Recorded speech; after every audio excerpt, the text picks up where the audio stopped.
We Facebook. live, folks. We live. What up, people? Happy Sunday. It is the Black Wealth Project. And as we are here every Saturday or every Sunday, we're here again this Sunday at 7 p.m. to talk about what is the American dream for Black people? Or is there a dream for Black people? We came up with two different ideas, two different topics. I'm not sure where we're at, but at the end of the day, we're all coming back to the same root, to the same tree. So, To the same Kamar, do root. you mean that you remixed it? Like you actually? So as we keep going into the intro to get people here, no, I did not remix it. I just think it was a lack of communication. What do you, P Diddy? Hold on, who didn't communicate though? I was a lack. Listen, it's all good, bro. You remixed it. You just did whatever the hell you wanted to. I did not.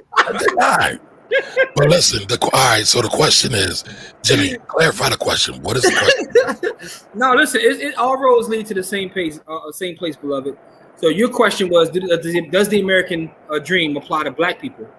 But what I actually asked you to make it was, what is the American dream for Black people?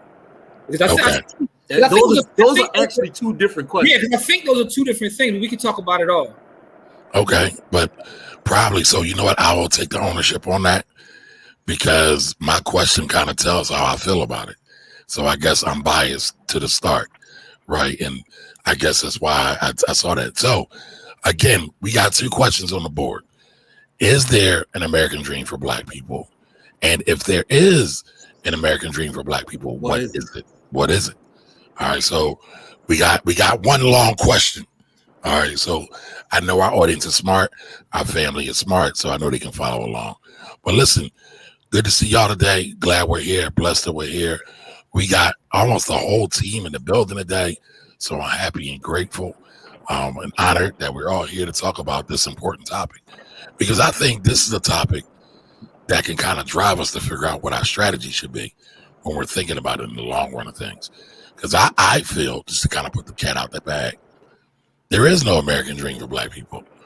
We have a big wealth gap, a big income gap, a big real estate gap. We have medical disparities that are often not talked about. Oftentimes, we still have laws that are on the books that that do not allow Black people that live in America to actually be citizens.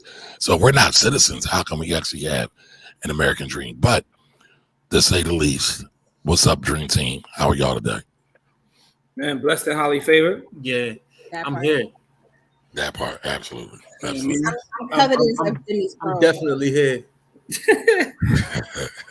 I'm a little upset. Go ahead, Corey. No, I was going to say, for our edification and for the audience's edification, what is the American dream? That's a great question. Yeah. I think that's an interesting. So I think the American dream, that as it's supposed to be, or as it was put forth at the end of World War II, was private property and a home of their own, and their ability and people's abilities to transcend class. That's what I understand it to be. I mean, it was pretty much an anti-Soviet ploy. Mm-hmm. And I think that's something that's really important to kind of, and I think it's so interesting that it happens on the heels of World War II, because World War II was kind of one of the catalysts to show and prove that Black people were not included in this, is that World War II was a large part, a catalyst for the civil rights movement, is that, you have Black, soldiers that came home from the war that served their country well, and they were supposed to get the GI Bill. They were supposed to get all of these benefits from being a soldier, and they got none of them, if any. And most of them got none of them. Some were given, but a lot of times people did not get what they were supposed to get. Yeah. Go ahead. I'm sorry. I was just going to say, I was going to give you a definition, because there is a definition that says the ideal by which equality of opportunity is available to any American, allowing the highest aspirations and goals to be achieved. That's fair. Right now, the American dream, as it was always sold to me, was, and I'm pretty sure everybody's heard this, with the white picket fence. Yep. The two kids, the dog, the house, the car, the whole nine. So that's kind of how the American dream was always sold. Correct. Who came up with that definition, Jimmy? Do we have an author? In terms of what, the picket fence and all that. Yeah, That was just the marketing around it. Yeah, Like, to me, that's Corey hit it. Courtney was talking about. To me, that's all about debt. That whole American dream involves a bunch of debt. Yep. So Every piece of the American dream involves you being indebted to the country. Mm-hmm. Yes. Well, go ahead, Courtney. I'm sorry. Well, yeah, but even still, Black people weren't included. They were specifically Because we were already, because we considered property and not people. Well, not even that. I mean, I don't even think was the case. Is that again? I mean, I think it's the property aspect, but I also think it's the citizenship aspect, or the citizens are having all the rights and privileges of being a citizen. And I think that's the bigger thing, is that we weren't even given all the rights and privileges of being a citizen, even though the slavery amendments were passed, the 13th, 14th, and 15th amendments were passed, but we still didn't realize that, or we didn't have that actualization. So I definitely see where I agree with you. So let's put this on the screen real quick. Shout out to Talisha Shawn. She put a definition up. Hey, what's going on, Talisha? So Investopedia has a definition. Wow. The American dream is the belief. This is the same thing you read, Jimmy, right? The American dream is the belief. No, that's different. This is different. Okay. The American dream is the belief that anyone, regardless of where they are born or what class they were born into, can attain their own version of success in a society in which upward mobility is possible for everyone.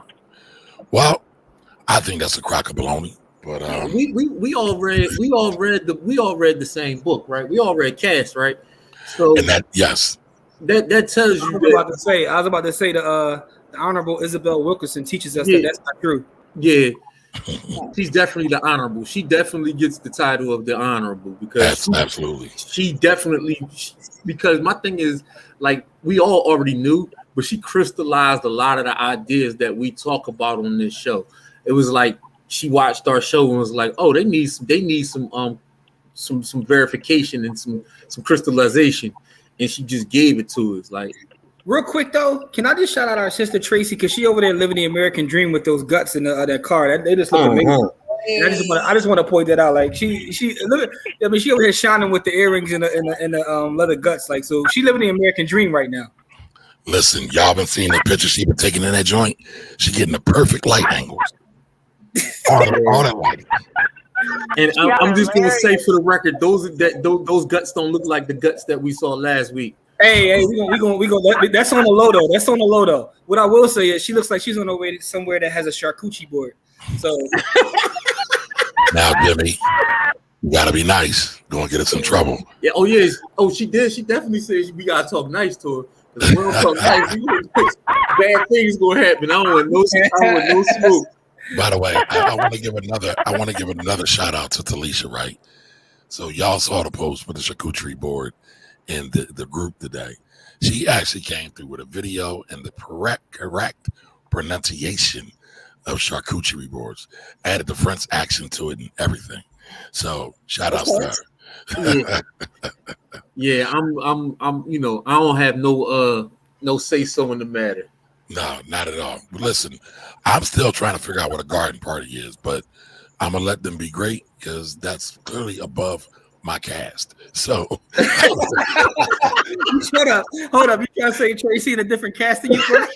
I mean, listen, the interior of that damn car says she in a different cast. Yeah, we see the butter baby. We see the butter baby. We love it. I can't with any of you right now. Hey Tracy, it's all love. It's all love. But before we get lost in the sauce, and y'all know we go off on a rant, let's do one thing. We're going to do the Bob of the Week. So the Bob of the Week this week is Black Men Heal. They are a nonprofit here out of Philadelphia, started by two sisters, Tasneem Suleiman and Kavana. What is Kavana's last name? Kavana Williams. And they created Black Men Heal to help Black men destigmatize mental health. And actually, they've been moving around a bit and for a while. I wanted to show a clip here, but I messed it up, so I'll take the blame for that. But they actually were featured on The Breakfast Club, so they've got national notoriety. But the other thing that they do is, which I think is really, really powerful, is that they host an event every week virtually called Blackman Hill. And Blackman Hill is all about, again, promoting and giving brothers a safe space to share their feelings. A lot of the crime that's happening in the country, not just the city, is because a lot of the brothers don't know how to process these emotions that they've gone through and the trauma that they've gone through over the years. So they provided a safe space for a lot of brothers. So I want to give a shout out to them. Blackman.hill is their IG. And I believe there's a website too, but I can't find it. But I'll make sure we put it up again. Yeah. And the reason why I put this up is yesterday they had their very first King's Corner in person, which I thought was really powerful. That was led by Todd Murdoch, another friend to the show. Yeah, I saw you at the event yesterday. I was going to shoot you a text at a question, but since we talking about on the show, the boy had the shirt on that said something about yams. I was trying to figure out what the acronym was. Yeah, so that's Taj. So yams, he says, get his yams every morning, right? So yams are your yoga, your affirmations, your meditation, and your sustenance. Yoga, affirmations, meditation, and sustenance. That's hard body karate. I like that. Yeah. I like that. That's dope. And one of the things I was really moved by while they were doing the workshop is they asked the brothers, how many of y'all meditate? And man, about the majority of the people in the room put their hands up, they raised their hands. So I'm still thinking we anti meditation, but it's catching on more and more. And I think it'll be definitely helpful. I think COVID helped that process because I think it just required everybody to be still. And I think that kind of helped the meditation. And I think also even processing a lot of the trauma that we experienced in 2020 was another kind of like, okay, well, whatever I'm doing isn't helping or it's actually making it worse. So how can I put myself in a better position? And that's what I've seen across the board. And I love the fact that Blackman Hill is there because I think to the point that you made earlier is that a lot of us, and there's an article floating around that we are suffering PTSD from living, in places like Philadelphia. And when you have PTSD, anything can touch you off. So not only you have PTSD, you have problems if you have a problem communicating, if you have problems with problem solving, and not that schools help with that at all. So I think there's a lot of things. I'm so glad that we're taking mental and really putting it at the forefront because that's all we really have. That's really all we have. I actually had a friend, I found out recently that a friend of the family actually committed suicide. And, Black man, and we were all kind of shocked, like, how? Wait a second. He was always so good, so nice, so blah, blah, blah. I didn't know he was struggling. I didn't know he had a problem. Right. So I think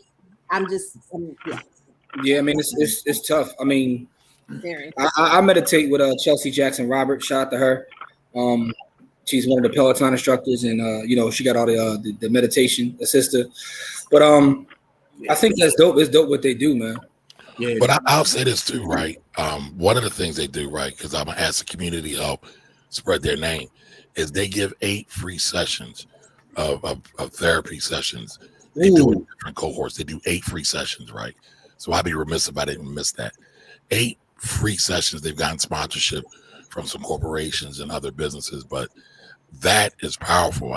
There's some brothers there that were able to say that it really helped them save their lives because they were having suicidal ideations. And that is no joke. That was something when I was in the service that was recommended for me. Like I was hostile and volatile in a place that was hostile and volatile. I was more hostile and volatile than most people in a place that's hostile and volatile. And so they put me in a therapy, I guess you call it a cohort or whatever, but I had individual sessions and then we had group sessions. And my first time ever in therapy, and it helped me a lot because basically it helped me figure out a way to collect my thoughts before I did something crazy, right? Because coming from where I came from North Philly, whereas you don't really have time to think things through because when somebody makes a threat, you gotta make sure that that's a threat and not a promise, right? Yep. And so, I had to figure out coping mechanisms for that. And I was in a place where, they teach you how to kill and how to shoot. And, are you talking about North Philly or the Army or both? Wow. But the thing about that is that, like it's crazy, right? As a vet, right? Because they teach you all of these things, and then they put you back into society and say, now don't use any of that. Right. And they don't give you the coping mechanisms a lot of times to deal with the thing is, I got the coping mechanisms by accident. I didn't get them. They weren't going to give them to me, but I was getting in so much trouble there that they gave it to me there before I even got back home. And that's crazy. That's like the mother you see hitting their kid, say, "We don't hit people," and she's smacking her kid and telling them that, right? Yeah. Like, huh? Yeah, that's insane when you think about it. That we want to drop you off back home and say, "All right, now don't do what we taught you to do for last." Don't do any of the things we taught you to do. Don't do threat analysis. Don't be out there shooting people. Don't be out there beating people up. Like, these is all the things that they teaching you in there, and then they be like, "All right, now go home and don't use any of those things." Yeah, I mean, we've seen throughout history that that doesn't work at all. Someone who sits around the house and watches a lot of crime docs, probably way too many. A lot of them are people coming back from the military. Yeah, because they don't have the skills and the tools to actually do it, so it's hard for them. And I want to talk about something Courtney talked about, right? How many of us are suffering from PTSD, because they talked about that last night, right? And this ties directly into our main topic tonight, which is there American dream for Black people, or what is the American dream for Black people? But, we talked about PTSD versus TSD, right?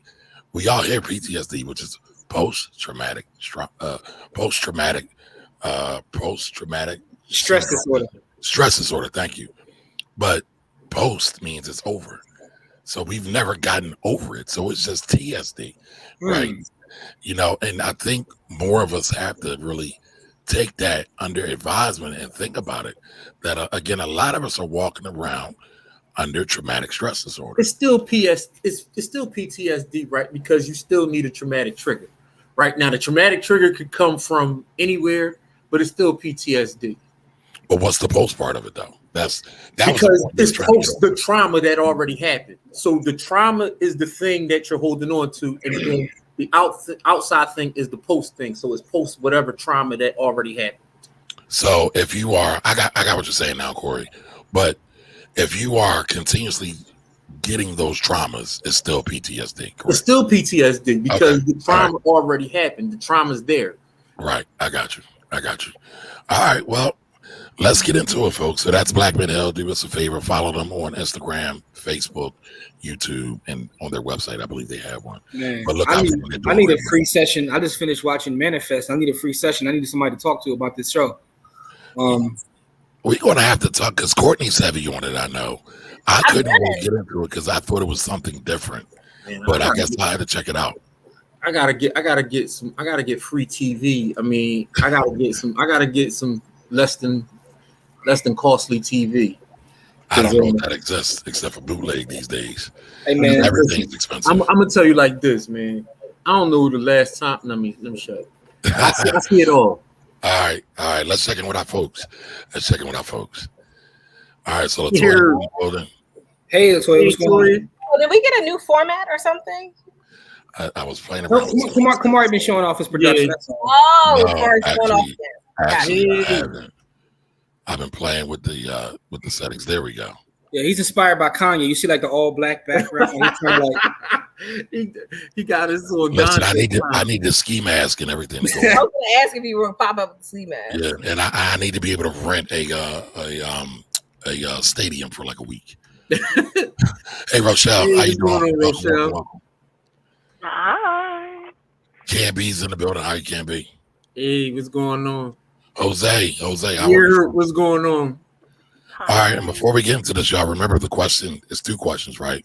Is there an American dream for Black people? And if there is, what is it? So go ahead and throw that in the chat. And if you know anybody that's interested in this conversation, go ahead and share that out with them. So go ahead. The all black background does look fire. I ain't gonna lie to you. I like that. I like it. It looks clean. I gotta do some other things to it though. I'm working on it though. I'm working. That's what she said. Yep, that's what she said. Allegedly. Yo, y'all do too much. All right, Jose says no, the American dream does not apply to Black people. Thought the American dream was built on the backs. Oh, sorry. Though the American dream was built on the backs and blood of Black people. Facts. All right. Latoya says, I think chasing the American dream kills us daily. We can't connect to a dream that was built on our backs and free labor. We are still trying to fight for acknowledgement and freedom. All right. Kim Babs in the building. Hey, Kim. Hi. All right. Hey, hey. All right. What's going on, Monica's Felicia? in the building. How are you? How are you? All right. Monica says, It's What's Monica. Go back to Monica. I'm on my. Oh, I thought I was on my. I'm sorry. That's what I bad. My bad, y'all. The phrase was allegedly coined by the author of the book called "The Epic of America." Okay. Always coming through with the facts. That's why I'm a member of. I'm the president of the Monica Williams fan club. Okay. I like that. I like that. You might have to fight Jimmy for that, though. I'm minding my I business. don't want no smoke, bro. I don't want no smoke. Hey, Adrian. Adrian, how are you? Adrian. All right, Don Johnson is in the building. Don says, I don't necessarily believe in American dream, but on the positive side, we just seen a new black female billionaire. Yep, I was going to talk about that. So based on the definition, it may be possible. I guess. By the way, I'm sorry, y'all. I wanted us to pay tribute to a great elder that we just lost recently. Dr. Ranuku Rashidi just passed us and transitioned to Ancestry, and he's done a lot of work. He was a black historian that covered our history, not just in America, but throughout the world. So that was definitely a great loss. For sure. Yeah, All rest right. in power. So Adrian says, I like that red interior, Tracy. See, it ain't just us. It ain't just us. Them guts is shining, baby. Yeah, man, like tomato soup up in there. All right, Sorry, Monica guys. I says, didn't mean to be a distraction. It's all good. Hey, listen. What's the use if you can't use it? Monica says, I think the idea of the American dream changes over time and is largely dictated by a media that we don't control. Ooh. Let's get deep here. Let's get deep. See? All right, Tracy dropping that. And that butter soft. Yes, sir. It ain't just I us. can always count on Jose. JT, what's up, Yeah, JT? what's How you going doing? on, Happy Sunday JT? to you. You're Hi. Hey, All right. what's going on, Rob? All right. Shamice is in the building. hey. Hermes in the building. Hey, Hey. what's going on? Hello. All right, Monica says we love the Cosby so much because it's an image of the American dream that we hadn't seen before. That's true. Agree. I never thought of it like that. I mean, I guess for some. All right, Jose says a garden party is basically a high-key bougie brunch. I'm feeling judgment, Jose. I'm feeling a little judgment, Jose. You feeling judged over there, Tracy? Right. It's all right. It's no judgment. Listen, if you got it, you gotta let it be known. It ain't tricking if you got it. Right? All right, Jose, thank you for coming through with that website. Thank you. All right, Monica says Peloton has an awesome yoga instructor. I'm just saying. All right, Adrian says I intertwine prayer and meditation. I'm getting more into it, and it does make a difference for me. Nice. Dope. Listen, I don't think anybody can say there is a way except for your way. So whatever your way is, rock it. And by the way, they even talked about Jesus meditating when he was in the desert for 40 days and 40 nights. So I believe it's fine to do both. All right, Rochelle says that's amazing. Thanks. All right, I remember my North Philly days. Shout out to Shanice. That Lord probably means so many things, Lord. Listen, Yeah. because it's like, listen, man, I liken children that grow up in those environments and our children that are growing up as to child soldiers everywhere else around the world, because they're seeing so many deaths and they seeing so much like destruction and you know what I mean, like they little child soldiers. You know what I mean? Like they not fighting against the government though, they fighting against themselves. Now it's funny, right? Just to kind of piggyback off of that and Corey's comments. I watched Drink Champs this weekend with Beanie Siegel on there, and he said he's from South Philly, the home of killers, where they will break bread with you, then pray with you, and then blow your brains off. And right in the same listen. And I was like, oh man, that is the perfect depiction. Perfect. Yeah, that's really what go down. He definitely painted the picture, and that was a dope episode, by the way. It was a dope episode. Definitely a dope episode. All right, so Jose says, funny enough, since I got to the point where I needed to take care of my type 1 diabetes, I was provided a therapist who helped me cope with not only diabetes, but also how I manage with past and present traumas. That's good to you, Jose.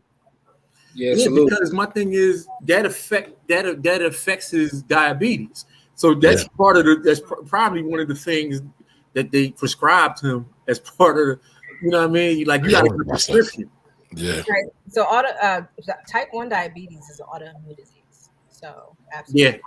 Absolutely. I never heard it described like that before. Okay. I never. Okay. All right. So Latoya says, I firmly believe every Black person suffers from traumatic slave disorder. I agree. All right. Monica says the military commercials help to perpetuate the idea that they're guaranteed the American dream if they serve this country. Yeah, I agree. You can be all you can be. That's marketing, right? It is marketing. All right. Jose also says, Jimmy, you're going to be pissed when you get into the second season of Man. Oh, Jose, I finished the second season. That's why I need therapy now. Like, I finished the whole second season, bro. I saw the whole first season when it was on TV. Like, but then I stopped. But I just finished the whole second season. So like There's season 3, Jimmy. There's a season 3. Is it out? Yeah. Where's it at? Is it on Netflix? It might be on. I think it's on Prime. I think it's on. Oh, say less. Oh God. All right, Court. I'm gonna get back to you, Court, after we watch season 3. Pastor Antonio Eubanks, how are you, sir? Pastor, what's going on, Pastor? All right, Angela. Welcome. Hey, what's going on, Angela? All right, the Black American dream is economic freedom. Really though? I'm starting to wonder, like, I know we put a lot of emphasis on money, but I do want to push back sometimes, because when we talk about economic freedom, if we don't have these emotional tools, these psychological tools, these physical tools, are we ever really able to get the economic freedom in its whole totality? You got it with the thing about economic freedom. What people don't understand is nothing is yours unless you can protect it, right? That's a fact. And so you don't have economic freedom even if you have money. That's what I was getting ready to say. Money and economic freedom aren't the same thing. They aren't the same thing. Right. So you can have all the money in the world, and if you can't protect that money and somebody can take it from you, then you're not economically free. And part of protecting it is having sound mind, sound body, in order to do that. So that's why I always say Black wealth is bigger than just the bag.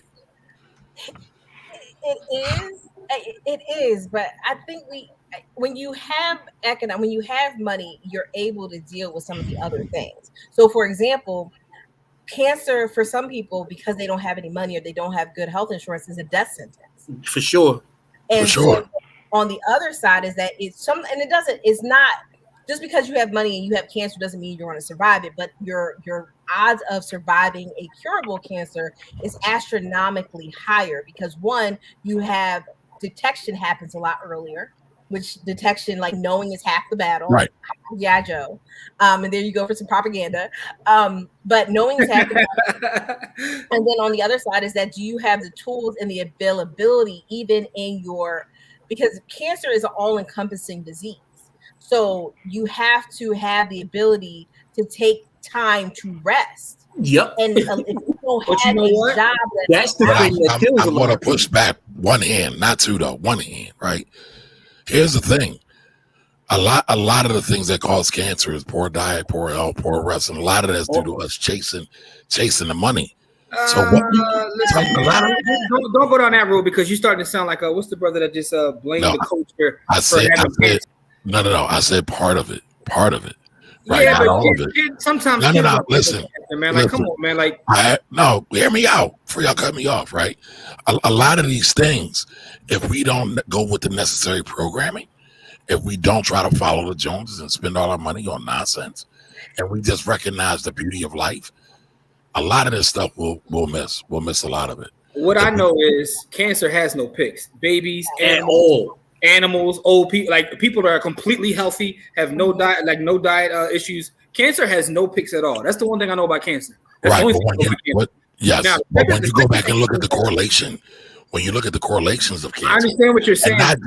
and by the way, my point isn't just about cancer. Let's not make this just about cancer. Okay. Right. About sickness overall. But even beyond that, Courtney's point is true. This world that we live in and this country that we live in is not made for people without resources. I'm sorry. It costs to breathe, bro. Like, you seen the prices of it. You like the prices of just like living. Like, this world is not made for poor people. I'm sorry. It's just not. Give me like, the Baldwin bars, dog. we already know that. Let me finish. Let me finish. It's expensive to be poor. But it is though. It is expensive to be poor. But guess what? Just the fee. Imagine, like, I see people. All right, so we gonna talk over each other. Go ahead. You gotta go ahead. I'm just saying, go ahead. If you have kids, to feed yourself, your kids, to clothe, to provide shelter, to get a good education, right? To get your car fixed. I'm talking about the basic necessities of life. I'm not even talking about running to the bag to get the cars and all that. It's expensive to live. It's just expensive to live. So a lot of times, to Courtney's point, and then you add on top of it the fact that we have to pay for healthcare, right? Most of our people, like the article I sent you this week, you talk about student loan debt. Student loan debt is crippling our community as well. So it just costs a lot of money for basic things, is all I'm saying. So, I mean, you can't be poor in this country. It's not built for you if you're poor. It's just not. I want to circle back to the cancer things. I think we really have to clear this up, or at least from my perspective, we need to clear it up. Well, since none of y'all let me get my point across, go ahead, Courtney. Go ahead. No, we want you to be clear, Kamari. Nah, that's cool. Go ahead, Courtney. Okay, fine. All right, fine. So I think some cancer is environmental and some of it is genetic. So I hear what you're saying. I mean, if we're talking about diabetes, obesity, hypertension, some of those are environmental, but some of I can say, for example, like even cancer, my grandfather died from lung cancer. Why did he die from lung cancer? Because he was a coal miner. So again, I think, people with money don't, they don't go into the coal mines, and I think having other close family members have cancer. I mean, it really wasn't anything that could have been avoided, but the idea in terms of being able to rest properly and actually be able to take the time off after a round of chemo and actually being able to afford the time off. It really depends on resources. And I don't think that we can underscore that enough. So that was my pushback. I hear what you're saying, but I don't think cancer is one of the ones. But how can you actually hear what I'm saying where I never completed what I was saying? Because all of y'all cut me off. Okay, because you started off your thought with some malarkey, so it's hard to let you finish. How do you know it was malarkey if I didn't continue it? So y'all, for the audience that's watching this, y'all can see this is real. It's not Memorex. It's not rehearsed. These are real conversations. Kamari just took it back to the 80s. And this is how I get abused all the time by these folks. As I was saying, just remember, I said it's only a part pushback. Part. I didn't get the two hands, right? Part. A lot of times, again, we are chasing materialism. Not all of us, not all the time. But I would bet the majority of people that are on this program right now probably work more than they have to, probably spend less time with their family than they should, right? All of those things we can control. Yes, cancer and many of the other things that come into play are oftentimes out of our control. But what about the part that is in control? Because the part, we already know the part that's not in our control, we can't do nothing about. But what about the part that is in our control? Can we sleep better? Can we drink water? Can we eat better? Dick Gregory said back in the 60s that most of us are dehydrated, super tired, and under malnourished. So can we do something better about that? That's all I'm saying. So I'm always a proponent. Yeah, I agree. Let me finish. I let y'all get y'all's off. Let me finish. Go ahead. So I'm always a proponent of making sure we take care of the things we actually can control before we start complaining about everything else. And I don't even want to say complain, right? Because that's invalidating what you're saying. That's not what I mean. But I don't think we do every possible thing that's in our control generally, right? Remember, these are general conversations. But go ahead, Jimmy. No, I'm saying like that whole thing about us just wanting materialistic things. I think that's all marketing too. When I'm in the field talking to people, they're trying to get basic necessities. They want quality education for their kids. They're not talking about buying bags and all. That's what you see on social media. But I think a lot of that is marketed to make it seem like we're all out here trying to get materialistic stuff, and that's just not true. Most Black folks that I know that I talk to when I'm out doing the work, they just want basic necessities and a quality education for their kid. So this whole idea that we're all out there chasing, trying to get, certain materialistic things, I think that is propaganda. I wouldn't say it's propaganda by looking at the lines in the stores for Jordans and iPhones, but but look at the numbers in terms of the I wanna push back a little bit. All right, hold on. Let me just say this one point, Tracy, and yield the floor to you. But I would agree with you, though, Jimmy. A lot of people are concerned about the basic things: education, food, health, shelter. Yes, I agree with that. Go ahead, Tracy. What you got for us, sis? So just rounding it back to the conversation about the American dream and what it means and whether or not Black folks are looking for, are entitled to it, or did it include us? I definitely feel like it depends on what generation era you're asking. I really feel like in this generation, this era now that we're in, the American dream is the freedom of the options to be able to live the life the way that you want. That is the American dream in 2021. And I do believe that Black and brown people are a part of that conversation, and they understand or learning to kind of run the corner and understanding the economics and the resources that are around being able to do that. I actually don't think it's nothing wrong with Black folks liking nice things or wanting nice things. But I do think that they need to understand the financial literacy and being able to create assets that create generational wealth that allow them to be able to floss and have nice things. And that not be the goal, but also just kind of be the side effect of already being in the space of having freedom of the options to live the life the way that you want. Got you. By the way, Tracy, I gotta say this: the red tones in your skin perfectly match the red tones in the seats, and the sunshine sparkling off your face. It's marvelous. Thank All you, right, y'all, back to regular program. Oh man, good morning out here. All right, so Cabby says, was the American dream intended for us? No, of course not, but we can create our own for ourselves. I believe we can create your own American dream by using debt responsibly, saving and investing, having multiple streams of income, and being able to live life on your own terms. Basically, what Tracy was just saying. Can't be coming on here saying my thoughts before I have a chance to get them off. She did like 3 weeks in a row. Like the exact like the first couple sentences is what I was going to say. But great minds, I guess. All right, Pastor says the American dream is a fallacy supported by the overextension of credit and debt to make those that have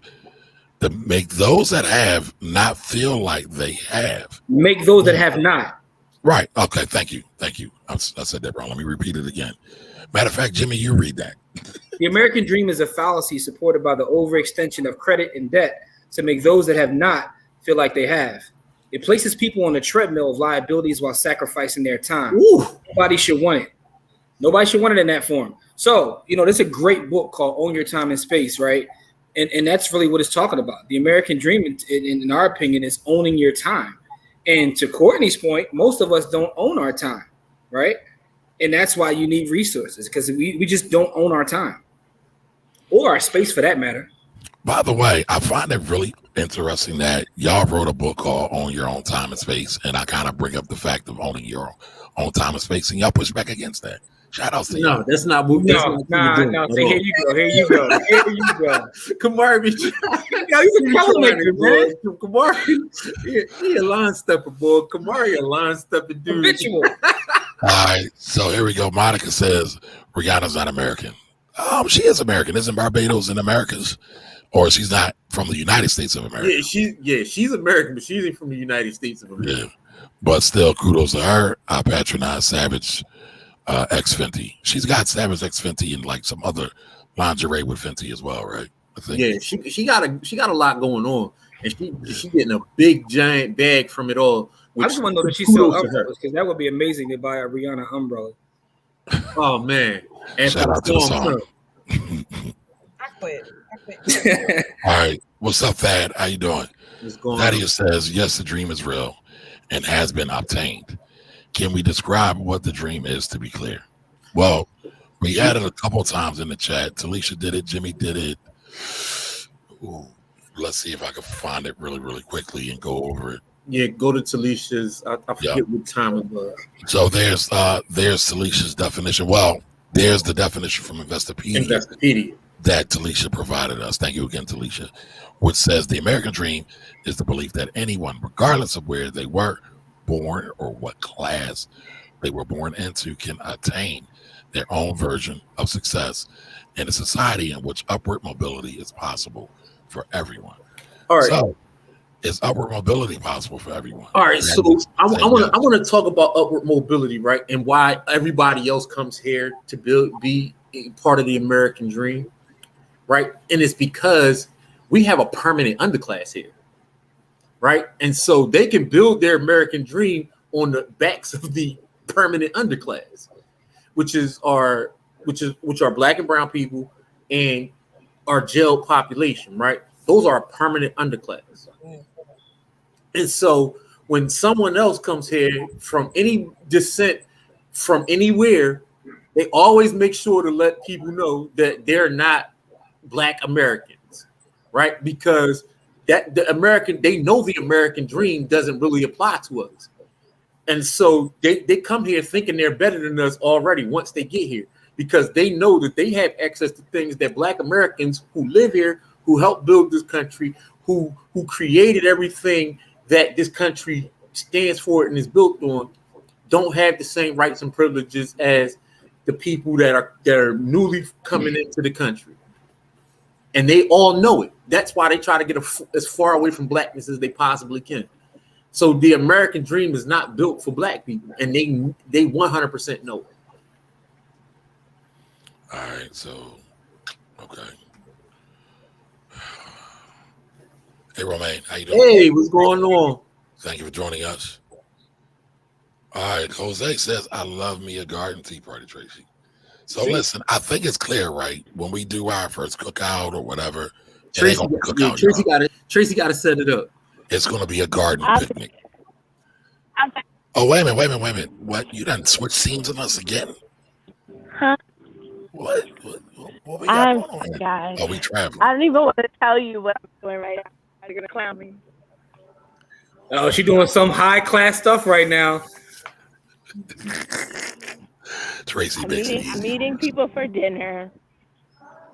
Oh, okay. Hey, listen, we met you for dinner, Tracy. We know you only go where the food is good. And And by the way, Tracy, good. It is August. That's all I'm gonna say. It's what? It's August. It is August. We Yeah, do you right. I got you guys. All right. What up, Liz? How you doing?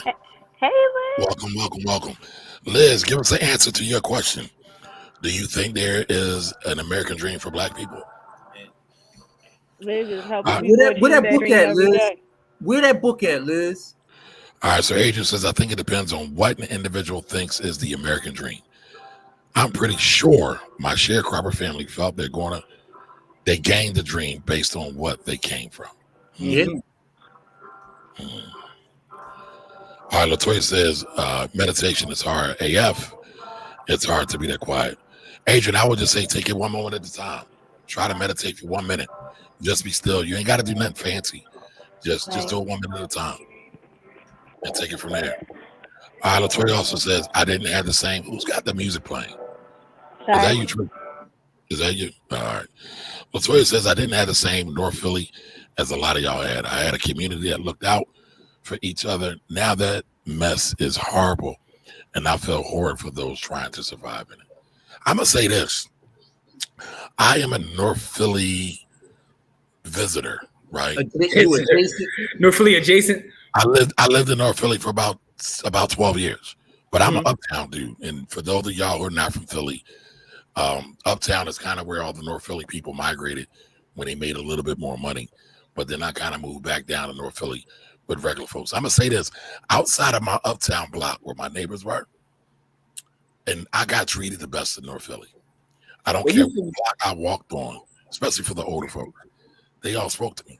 Didn't care. Since you picked Nori, you ain't from Philly no more. You from Delaware County now that you picked Nori. But Nah, that's another story. not. And why are you divulging the secret to my backache, sir? I got stalkers out here, man. You got to protect me at all costs. Montgomery County, any county, you pick the county. Yeah, but listen, when I was in North Philly, people spoke to me. It didn't matter. They acknowledged my humanity. Was there a lot of other nonsense that went on? Oh, for sure. Absolutely. But guess what? That same nonsense happened uptown too. So, I mean, people give North Philly a bad rep, in my opinion. Well, I mean, North Philly is like anything else. It's like South Philly, right? It's just certain parts of. I mean, it's not all the same. North Philly isn't one thing, right? There's certain parts of North Philly that you know are different than others, and the same for South Philly. Certain parts of South Philly that you can't afford to be there, right? But then there's other parts of South Philly where you don't want to be there. You know what I'm saying? Like it's a difference. Let me tell you the dichotomy of the block that I grew up on, right? On the block I grew up on, we won the cleanest street in Philadelphia 4 years in a row. There also was more drug traffic on the corner of the block where I was at than anywhere else in the city. All on the same block. So, with that kind of drug traffic, they didn't even send cops to my block when they wanted to stop things. They sent SWAT. They didn't even send the cops. You couldn't send the cops to stop anything. They had to send SWAT. And so I've seen more SWAT units in my life than probably anybody damn near in the world besides the damn SWAT team. They used to literally send SWAT to my block to stop things. Gotcha. And so that's the dichotomy of the things that go on in North Philly, right? Where it was clean because no one wanted to walk through there, literally. Like we cleaned up after each other, but no one wanted to walk through there because it was a really high traffic, high drug area. Man, there's parts of North Philly right now I could take you to where houses will cost you $600,000, $700,000, $800,000 for sure. In North Philly, right? So yeah. I mean, it all depends upon where you're at. Let's put it that way. Facts. All right, so Elizabeth says the American dream or nightmare, depending on your race. Ooh, well said. Yeah, we're coming through with the bars. All right, Don says grew up in Philly. Made Iraq and Afghanistan a lot easier to handle. Yep. Oh, wow. Sheesh. Having the trauma of seeing someone bleed out from a gunshot wound before getting to Iraq and Afghanistan made it easier to handle once I got there. Damn. Jeez. That's a hell of a statement. Thank you for sharing that, Don. That's the realest.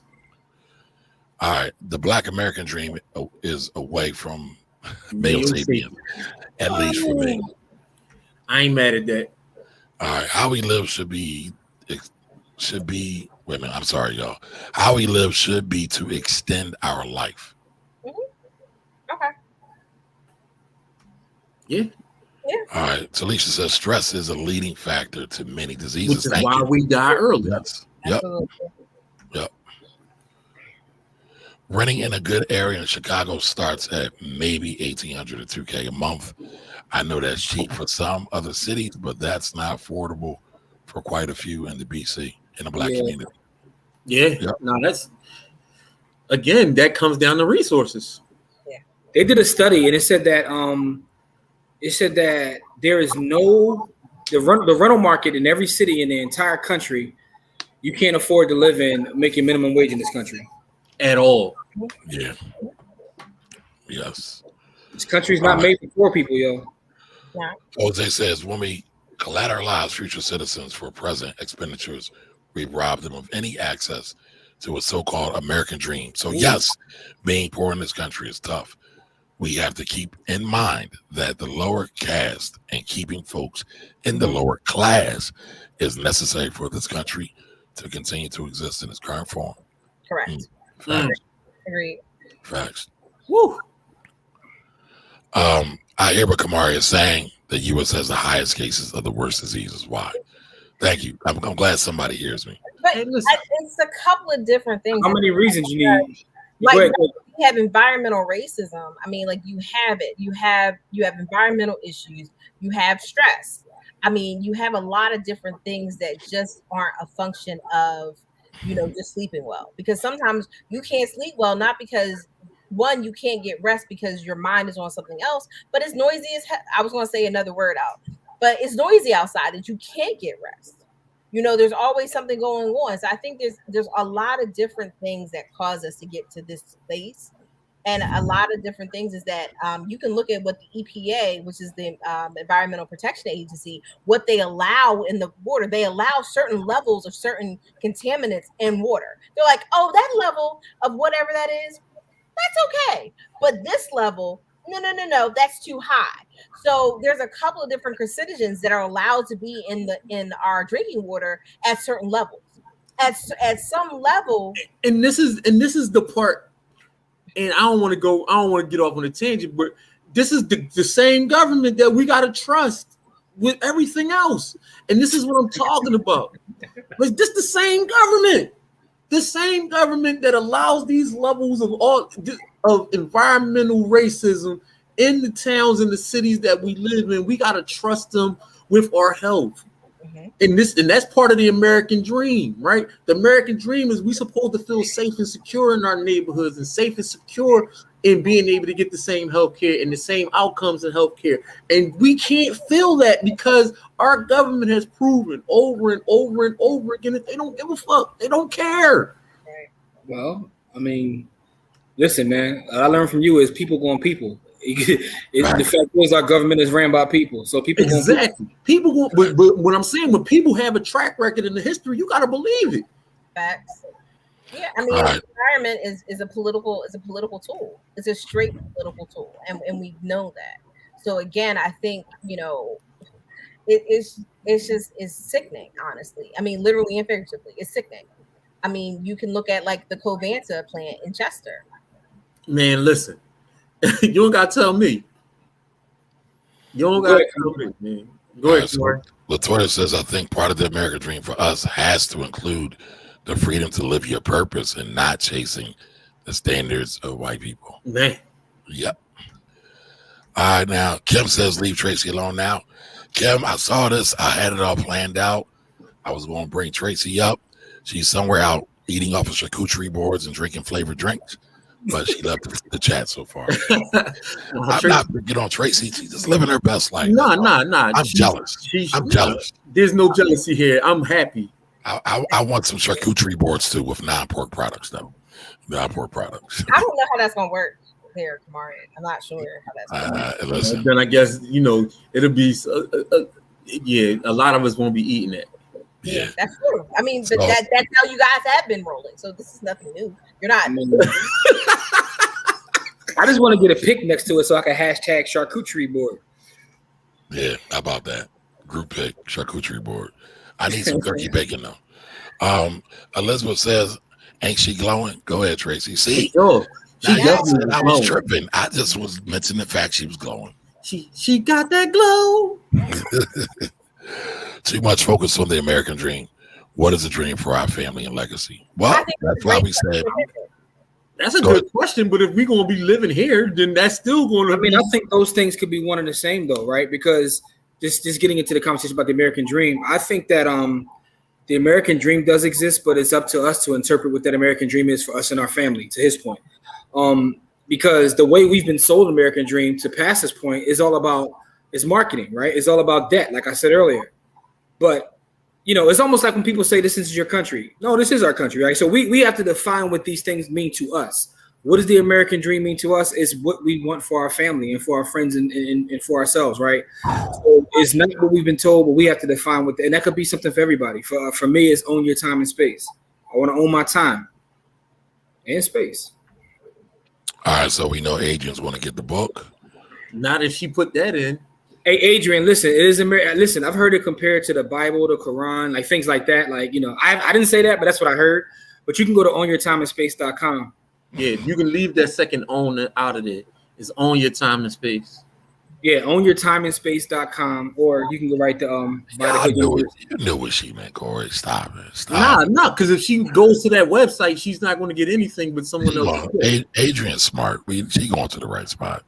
All right, Talisha says the clarification of being not black is foundational to the pursuit of the American dream for those that come to this country. Let's give a resounding answer to the question. Pretty much.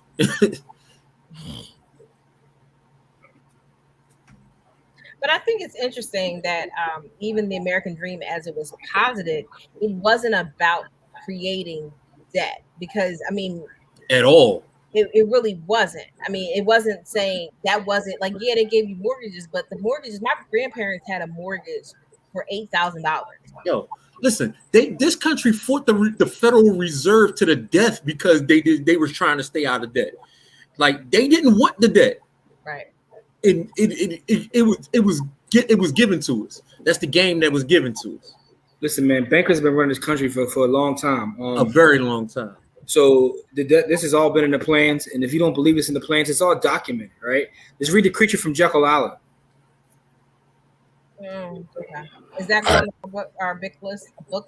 Oh man, listen, that book could change how you think about everything, and in how our government does every absolute. It's a big book, though. I'm gonna let you know up front that it's not a short read. It's two different. It got two different parts to it, though. It got the Cliff Notes version as part of the book. Nah, the book. I got it physical, Kindle, and Audible. It's not a short book. There's an Audible version. Yeah, Audible version. And the Audible version is like, let me see how long it is. I got the physical copy too. I don't have it. I have the physical copy also. I was never really interested in reading it, but I'll check it out. I'll definitely check it out. No, it's something you got to read. Like it'll change the way you think about like just finance. Honestly, as a finance guy. Adrian says, I think a good show with some additions to the panel would be relationships between Africans, Afro-Latinos, and Black Americans in this country. That would be. By the way, the Audible book is over 21 hours. It's like 25 hours. It's a long book. What's the narration like? Is it boring or is it intriguing? Well, for me, by the time I listened to it, I have read it twice before. So it's like, you already know it. Yeah. Okay. What up, Mark? How you doing? Mark, what's going on, Mark? Mark. All right, Pastor said, when you pick up American reality, you stop dreaming, and that is when you start manifesting. Word. Kamari, I think we have talked about how we were kind of defining the problem and then coming up with a solution. I think Antonio's comment, and there was another comment before, is like, okay, well, what is the American dream for us? How do we create that for us? I mean, or whatever the dream is. It doesn't have to be the American dream, but how do we create it for us? And I think that's that I would like for us to really dive into. I mean, for me, I don't really care about American dream. I don't really identify with being American. I'm Black, who lives in America, who's born here. No, I am not lost on that. I've been born here, so I get the certain privileges that many other Black folks around the world don't get. But I also feel like, in a way, it's kind of a betrayal to my ancestors to try to be on a team who raped, pillaged, and robbed them at every possible turn, and still do that. Robbed them of land that they were already on and that was taken from them. That's correct. Yeah. So, all right. So I guess I understand what you're saying. That's how I get you. That I can't. That's how you feel, right? But when you say that, I guess that you're projecting that Americans are nothing but success, right? I mean, it's kind of. No, I'm saying that America, the corporation, right, has basically robbed us, raped us, stole from us, continues to do it to this very day. So I don't necessarily want to be on their team. I want to be on the Black team. I feel like part of the problem is, if we want to talk about solutions, is we're always aspiring to be what they defined instead of defining what success is for ourselves. But the whole idea of a team, though, right? Because the way I look at it is a team. What do you mean? No, the way you said that I want to be on their team, and that's what I'm trying to wrap my head around. Like when you say their team, are you talking like that's what I'm trying to understand exactly what you mean, right? Well, y'all Because talk about it all the time, right? do you consider, I guess the question is, do you consider yourself an American? I said that already. No, I don't. No. Okay, I no. don't self-identify with it. Now, obviously, right, I have a passport, I have a driver's license, but no, I don't self-identify with being American. You consider yourself be an African? Yes, I do. Hotep time. Okay, Love the listen, music. Plug Baba the music. Moore. No, Plug the I music. know. I mean, because it's something I thought about. I probably put way too much thought into this. I can't consider myself an African either, right? Now, I understand the idea. We all from Africa. We all from Africa. I get that, right? I get that, but I'm not accepted there either, right? So I'm kind of a man without a home, to be so to speak, right? Not accepted there. James Baldwin. But I guess my experience is I have no problem with the Continentals, right? Because what people we broadly paint brushes, and I'm guilty of this too, right? But we broadly paint brushes, and many of the Continentals that come here and call us Nkata and all the other crazy stuff are very much upper caste members, right? Yes. And they've been able to escape certain things. But when you talk to some of the quote unquote regular people, they don't have that same feeling. And I mean, when you look at Ghana and the return of the citizen and all of that, and Kwame Nkrumah and Marcus Garvey, a lot of that thought is still here. And again, this is just for me. I know a lot of people don't subscribe to it, but I do think I think intentionally the marketing and the media has programmed us to hate our homeland, our source. No, and I don't hate the homeland, and I agree with you. And I'm not saying you. No, I agree with you 1,000% in the marketing, but also what I know is just because I read, right, when I start to study, other continents, right, they're just, I shouldn't say just as bad. The same stuff happens, right? So to my brother's point, people are going to people. The problem isn't quote unquote America or Africa, or the problem is people, right? People are going to people. Because America has informed everybody around the world how to treat black people. Exactly. America has informed everyone around the world how you treat people. But is now, as I start to think about America, right? When I start to think about America, I think this is our this is us. Like I don't know any more of them here, but this is ours. They took what's ours. This is ours. I want back what's we didn't have original people everywhere. Exactly. Right. So when I think about America, I don't think about, hey, that's this, that team. Yo, give me what's mine. Facts. But the people who are running the show, who runs the military, they are clued into the American dogma and propaganda and supporting America regardless of what. So I do look at them as a team, and I don't really want to be a part of their team. Yeah, but when you say you're on the other team, is that a better option? That's my question. Yes, I think so. Okay. Because that's the team that God wanted me on. That's the team that God connected me to in the beginning. All right, so I mean, and I guess this is we way off topic, right? Because we really are though. No, but I think it's an interesting conversation, right? Because people are going people. So to say that that's a better team, like. But here's the thing, right? People are definitely going to people. And it's a lot of times we see in our community too, right? So we don't want to stop oppression. We just want the oppressor to look like us. Like we want to be our own oppressors, right? Because that's what happens in other countries, right? It does, but you also have to look at the root cause of the problem in other countries, right? And the root cause is deeper than America. It's actually Eurocentrism, and so that's been spreaded, right? If we go to Africa and we look at them, many of their schools, they still have colonized minds, just like we have colonized minds here. Yeah. But for me, I want to be a global citizen. I don't really want to just be here because the world is changing. Y'all talk about that a lot. Y'all probably talk about that more than I do. The digitization of everything that's going on is not just going to be America 50 years from now, in my opinion. So I think it behooves us to have a more of a global, and we need to stop saying America too, because America includes all of the Americas. We need to say the United States, right? And that's why I said it earlier. But everybody understands that nomenclature. But let's get back to the comments. Let's get back to the comments. All right, give me a second, y'all. I gotta catch up to my place. All right, Jose says, Corey, you sound like you're talking about certain spots in PK where they would toss everything, including babies, out at cops who enter the community. Yeah, man. Listen, man. Cops wasn't safe in my neighborhood. That's why they sent SWAT. Yep. I'm not saying it as a brag or boast. It was just how my childhood evolved. Right. Damn, the comments skipped. Oh, we getting busy tonight, y'all. Appreciate the interaction. All right, the book of something like is in the works. That's what we want to hear, Elizabeth. That's what we want to hear. Right. Let us know. By the way, shout out to Liz for having me on her live this week. Thank you. Oh, congratulations to both of you. This country isn't made for poor people, but poor people made and make this country. Facts. Yeah, that's absolute facts. When we coming on the live, Liz, that's all I want to know. How Kamari Yeah, doing? right? Like, Kamari better than us? Yes, I am. Now, you walk right into that, brother. I did. I had to take 100%. y'all see the troublemaker? The victim, always being the victim. Nah, listen, y'all don't see what goes on BTS, man. They be getting on me. Okay. Cool. Elizabeth says at this point in time, every drug house into a crypto house and flip the scene. I ain't mad at that. Yeah, did that actually. I realize we gotta change mentality, but we gotta shift. Yeah, man. You already know I'm with that. All right.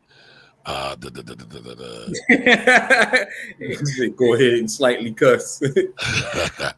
Go ahead and slightly cuss, Courtney. You're amongst family. No, Courtney, don't do that. She's been good. I think she let like one S-bomb slip this whole year and a half. Yeah, man. Rocking. She's been very good. That's discipline, y'all. I gotta give it up to my sister. Well, that's the thing. You know me in real life, so. And I'm giving you kudos. Yeah. As soon as the live go off, though. Filth, Florn, filth. Filth, Florn, filth. Woo! All right, Elizabeth says this government wants to keep us dependent. That's the game. That's it. So they subsidize their pockets. Yep. You know? And that's why you need to read The Creature from Jekyll Island. Right. Flint, Michigan can vouch for that. Going back to the point about the water and how black people have been treated. Yeah. And you can't tell me that Flint wasn't intentional. You can't. It is. No, it's 100% intentional. They said it was intentional. They made an active decision that they knew if they pulled water from somewhere, used the pipes, it was something like that you know the water would be tainted, and they were just like, meh. Yeah, we make more money the other way, and so we're going to do it the way where we make more money. By the way, the engineers warned that this would happen. That's why I'm totally convinced that this was intentional. No, they knew. Like they knew 100%. Yeah, somebody had a calling. Yeah, they like. Shut up, Jimmy. I'm sorry. Shut up, Jimmy. Shut up, Jimmy. No, I missed that. I missed Jimmy's joke. But figure honestly though, but that goes to my point about like having resources, right? When you see natural disasters, and this is not it depends on how you define it, but when you see natural disasters, you see things happen like this. People that have resources just go somewhere else. They just move. I remember when Katrina happened, the people that had bread, they were just going like, I'm out. People couldn't go anywhere, right? And so this is what I mean. Like same thing happened in Houston. Yeah, when you have resources, you have options. Yo, there were a lot of rich people that when this COVID hit, they just went off to a whole other island. Like, I'm gonna go stay on this island. Like, and just wait. And let y'all deal with that. Like, that's resources. Y'all figure it out. Y'all let me know if I know how it works. Let's get to Latoya's point. She made a good point, right? I think y'all can have a charcuterie board without pork, without the pig. Oink oink. Just ramp up the cheeses and fruits. Again, we can make our own standards. I don't put pork on mine. There we go. If we're gonna make up our own standards with it, that's not it though. Like, I mean, I'm gonna push back though, because that's just not it. Like the whole point of the book. Courtney's not having it. Courtney wants her pork. That's what it is. But I'm just trying to say, like the whole She's point not of having it at all. Not the cheese. The whole point of the board is actually for the cheese and the fruit to offset the wine. And they're all supposed to pair together. Like it's not supposed to be an oversaturation of meat and fruit, because that's just the meat and fruit. A cheese and fruit. That's a cheese and fruit board. You can get that at the Acme. That's not what we're doing here.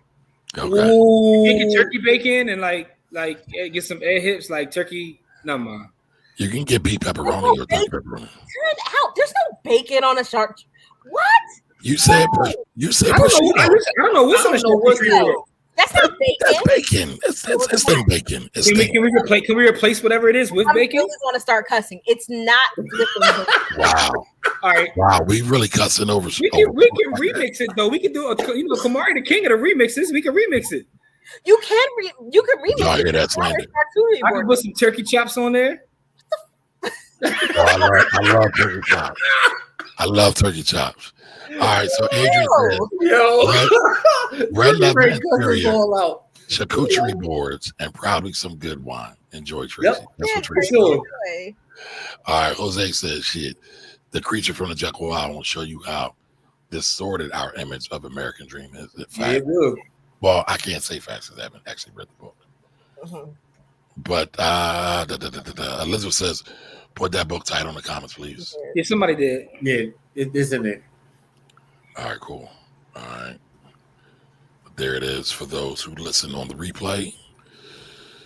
All right. So Pastor says, the reason why it's a dream is because people often are trying to walk out their life using the perception of other people's legs. Oh, after preaching again.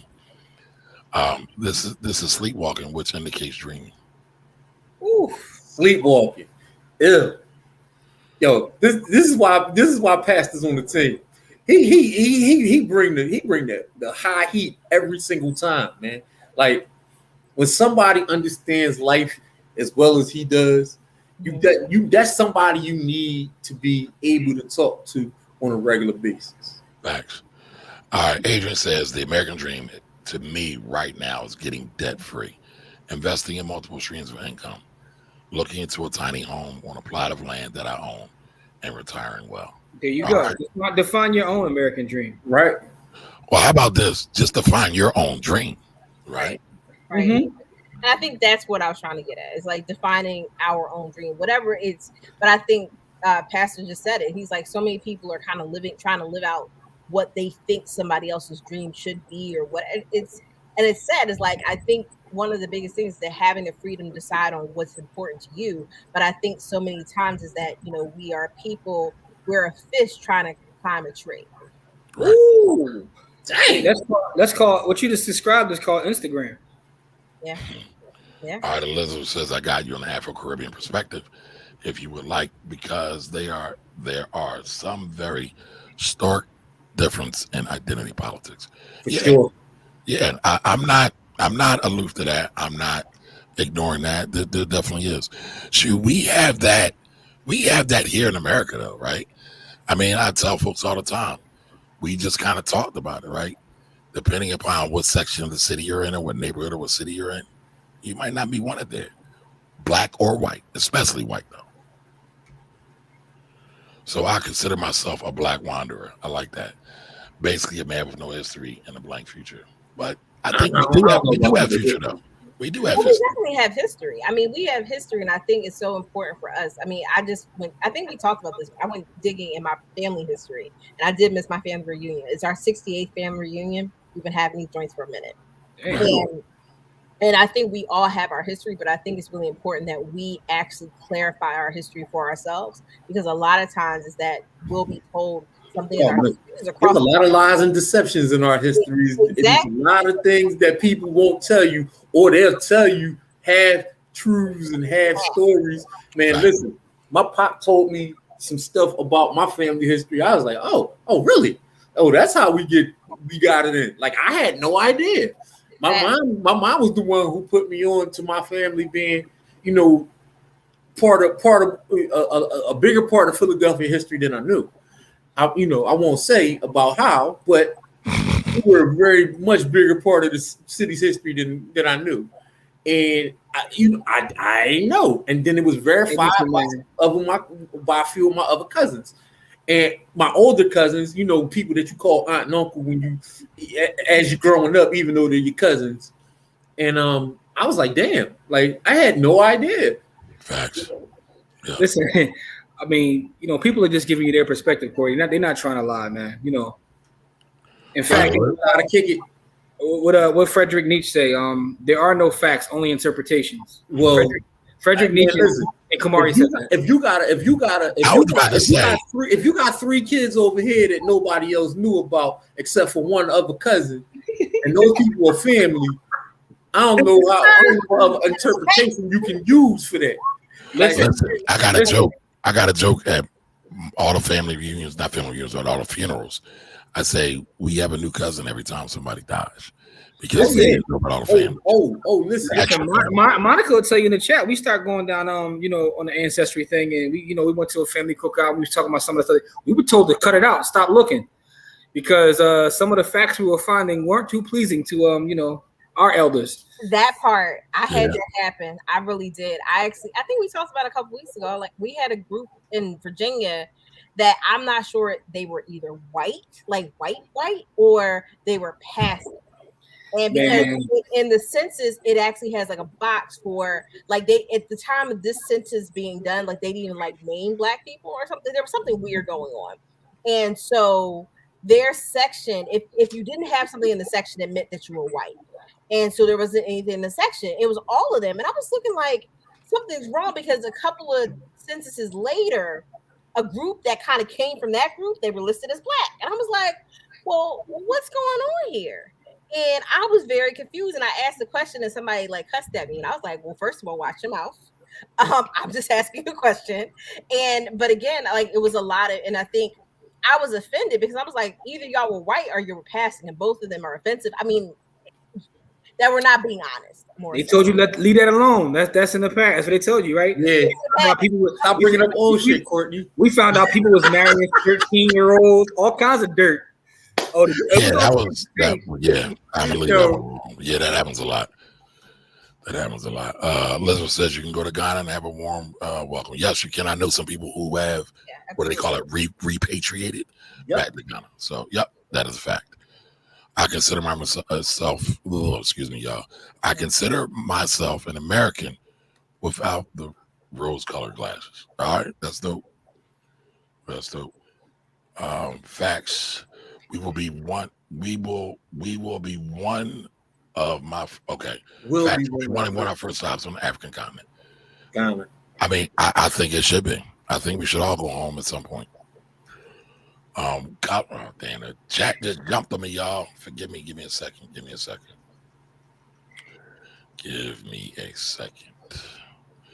All right. Colonization, racism hasn't left. The diaspora untouched. Facts. No, not at all. That's 1,000% facts. All right. Question. As Black folks, are we able to even define our dream? Or are we so busy trying to survive and protect ourselves? Ooh. Our health, our family, and corner of the world. I'm going to read that again, y'all. All right, Kim Babb says this question. As Black folk, are we able to even define our dream? Or are we so busy trying to survive and protect ourselves, our health, our family, and corner of the world? In our corner of the world. Thank you. That's profound. That's real. You know what I mean? Like, I don't know the answer to that. That's like, I think we can, but I think we have to has to make a conscious decision to do that, right? Because a lot of times when you're so caught up in everything she talked about, you don't think about that. And that's kind of the point I believe y'all were trying to make earlier when I was saying that we have to take time for other things outside of just money, right? Y'all were making the point that it's really hard for people to do that because we are caught up in the day-to-day. Like that movie that we all love, Out of Time. I mean, that's a perfect example of how poor people live in this country. All righty. All right, let's see what else we got. Adrian, I'm planning on taking a trip there next year. I hope COVID doesn't mess it up. Listen, man, this Delta, these variants, all the variants are driving me crazy. I wish they would just go away. What live? What's your show, Liz? Tell them, Liz. We just talked about more. Put it in the comments. But she just did a live on her Instagram. Everybody follow Instagram. What is it? Medicine and Mortgages, I believe. Yeah, Medicine and Mortgages. Yeah. Liz, throw your IG chat in the tag in the comments so I can throw it up. Now I gotta find you going live since Kamari been on. I'm jumping on too just to do better than Kamari. We about to stalk you till we get on. So listen, y'all, if y'all have not followed the Black Wealth Project on Instagram, do that. We plan on doing some more lives where we can get the whole community involved. So go ahead and follow us, the Black Wealth Project on IG. All right. Flint was intentional to save money. I think it was deeper to save money. I think Flint was done intentionally to drive down the home prices and then all resell of those things are true. All the above. All of it's true. You're not lying, and neither is he. Two things can be true at the same time. For sure.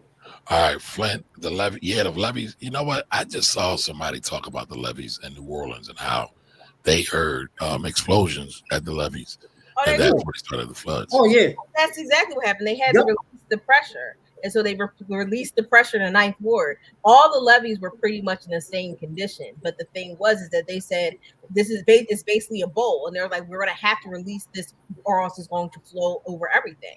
So they're saying, well, where can they just chose where to let the water out, and they let it out in the Ninth Ward where all the black people was at. Right, they were like, where can we afford for this to happen? Because notice, Bourbon Street didn't get touched. That doesn't make any sense if there was a whole widespread issue. So they did that on purpose. It was done on purpose. They said, well, we can sacrifice these people, and that's exactly what they did. All right, Mark Smalls. Listen, Ed Hips for the win, Black on Philly. Listen, y'all. Right, legend. I was just at the Fresh Roaster today. So make sure, and y'all buying y'all products, y'all alternative pork products. Get some of that turkey, get some of that bacon. Right, that beef bacon, that turkey bacon. Just don't put it on your charcuterie board because that's facts. That's run down on you. Like, listen, right. I mean, that's your. If you want to do, if you want to do that, absolutely. But it's not a charcuterie board. Like, that's fine. I mean, listen, we can call it what we want. I'm gonna call it an Aki charcuterie board. Yeah, the Aki version. Thank you, Jose. This is all right, Courtney says y'all have offended Courtney's bougie sensibilities. Courtney Ray beat us all up. Like, this is ridiculous. Courtney is choosing violence today on these charcuterie boards. All right. Courtney is that Barn Door hook up behind you. So dope. Yes, it is. It is. Thank you. All right. And Pastor Antonio says, the American dream is designed to show you that you are naked and that you are either become a clothes maker or a clothes consumer. The real question is, who told you that you were naked and why did you believe it? Yeah, man. All right, hold on. I got to ask this question. Is Pastor Eubanks really a pastor? Yes, he is. Okay, I don't know if I heard y'all say it. I didn't know if it was a joke. It just fit in. He really is. And the crazy part is he talks like that. Pastor be talking in parables, man. I've heard him talk. He's like a Jedi master or something, man. Shout out to Pastor Eubanks. I love it. Clarify history for ourselves. Yeah, she out here sounding like Lauryn Hill. That's Listen, right. you hear Lauryn Hill on King's Disease too? I did. By the way, everybody's screaming about Eminem. I like Lauryn Hill better. So yes, I heard her. Yeah, I ain't even gonna lie. I skipped over that verse on my first listen. I like EPMD better, but that's just me. I skipped the whole song on the first listen. I came back to it though. It's a nice song. That's all right. All right. The conundrum with self-defined dreams is the default prerequisite. Let me start over again, y'all. I'm sorry. The conundrum with self-defined dreams is the default prerequisites that require completion, and route to personal pursuits. So read it again, and then Corey, get at it. The conundrum with self-defined dreams is the default prerequisites that require completion and route to personal pursuits. Go ahead, so basically, you got to take the conundrum is you got to take the steps that come along with whatever dream that you put together. Like when you create the dream, you got to create all of the steps that get to the end goal. Facts. All right, J.A. Patterson's in the building. Everybody say hi to J.A. Yo, what's going on? Hey, what's up, bro? Yo, what's going on, big bro? All right, so J.A. says we as Black people, both from America and the Caribbean diaspora, need representation. Hold on, did it skip on you? Because you skipped his first comment. Yeah. Oh, I did? It was right below Talisha's comment. Oh, yeah, it did skip on me. Major. Give me a second, y'all. All right, here we go. The American dream has always been white as a race and culture. It's leveraged free Black labor, redlining, housing assessments that cause Blacks to pay higher taxes while having homes appraising for less based on their skin color. Mm. Okay. Yeah. I don't think anybody has any argument for that. I follow a Black genealogy program on YouTube, and to Jimmy's point, they have a past episode called Pod Not Pod Not Pod. Now, Adrian, now you gotta shoot me the link to that. I gotta see that. Yo, so basically, they on their Jerry Springer. Are you the father? Yo, I need to see that episode. People going people though, right? People are definitely out here. People. Yes. Earlier this year, I discovered a younger sister via Ancestry DNA. Oh, that's dope. Yo, that's either dope or ill, depending upon how you felt about that. Right. I know a lot of people that have ill feelings about that. What were you saying, Courtney? I mean, that's kind of makes me go like, do I really want to do that? I would love to find I had some brothers and sisters out there. That sounds crazy, but I would. I think it'd be interesting. All right, so listen, this is Liz's IG. Everybody, make sure you go follow it. Liz is the community. We are the community, so we got to support the community. Medicine to Mortgages on Instagram, y'all. All righty, so let's get to it. I will bring y'all on. I'm working on a lot. Y'all bear with me, please. Okay, cool. Just do it, Liz. You dope. You got it. It's just a conversation. You got all the knowledge you need. All right. So the second part of JA's part, so my apologies, y'all. We as Black people, both from American and the Caribbean diaspora, need representation on the African Union. They have not yet granted the descendants of American and Caribbean slavery a place of our own or official representation. We should have our equivalent of Israel. Ghana has at least welcomed us back.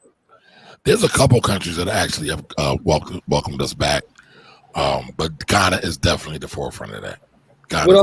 I know Ghana was. I didn't see anything. Was it like Soweto, Zimbabwe, Tanzania, Zambia, or Mozambique? I just want to sing the Stetsasonic song. That's all. But go ahead. Oh, okay. But didn't Dead Prez do something similar? Because I was thinking it was Dead Prez bars while you were singing. No, that was Stetsasonic, bro. That was definitely Stetsasonic. Okay. Yeah. All right. So the Ninth War was collateral damage. Oh, 100%. Absolutely. 1,000%. As a side note, Kamari, that show you how dope hip hop used to be, because that's how I learned a lot of African countries from listening to rap music. But that's either here nor there. I mean, you can't get that today. You can. You just gotta look for it. That was on the radio when we were kids. Yeah, KRS-One, Stetsasonic. The difference is you got to go looking for it now. Well, we kind of always had to go looking for it to a degree, but it was. I mean, I know you got people that. I know people that can actually rap now, but I don't know about edutainment. I don't hear a lot of edutainment, but that's that's a side note. That's another show for us, though. By the way, Michael Douglas, welcome, Florence, South Carolina. Mike. I got people down there, but I don't know them now. All right, thanks, Jose, for the follow. All right, Jose is taking action. All right.